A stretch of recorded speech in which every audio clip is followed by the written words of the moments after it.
Tom Cruise is back in action on screen and on the red carpet. TK caught up with him in New Orleans for the premiere of Jack Reacher, Never Go Back. Purple Heart, Silver Star. There's this big dent in the desk. People say you made it with someone's hoodie. What do you love about Jack Reacher? You know, I love the laconic nature of this character. He is someone who lives by his own rules, has his own sense of ethics, and doesn't look for trouble, but trouble finds him. I do enjoy the kind of intensity of the violence. What is that about you that loves that so much? It's just cool. I love those kind of characters. Okay, so lastly, who would win in a fight? Ethan Hunt or Jack Reacher? Luckily, I will never have to find out. Who do you think would win in a fight? Ethan Hunt, Jack Reacher, or Susan Turner? I mean, I'm gonna say Susan Turner just because that's fun to say. Yeah, girl. Yeah, up up. And tune into Entertainment City this week for TK's chat with Cruise's co-stars, and hear why Colby Smulders says it's the women who kick the most butt in this movie.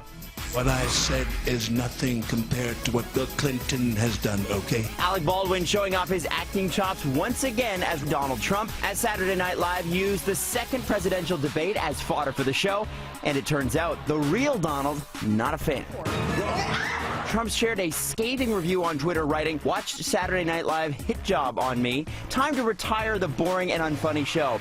Alec Baldwin portrayal stinks, media rigging election."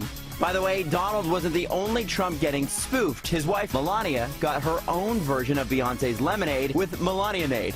You just be that guy with the weird hair.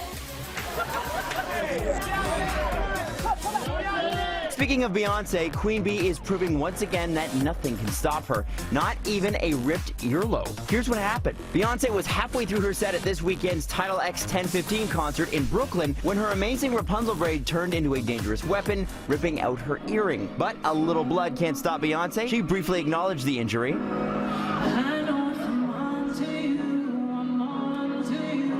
And carried on without missing a beat.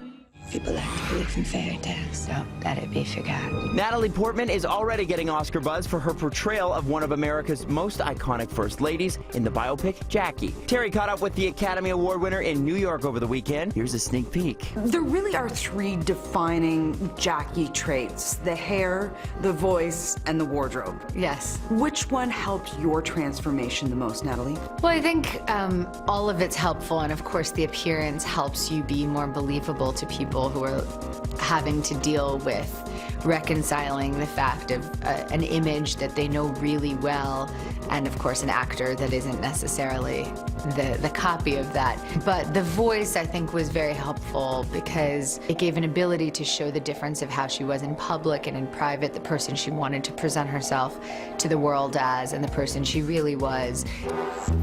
He's from my dad? The thief and killer.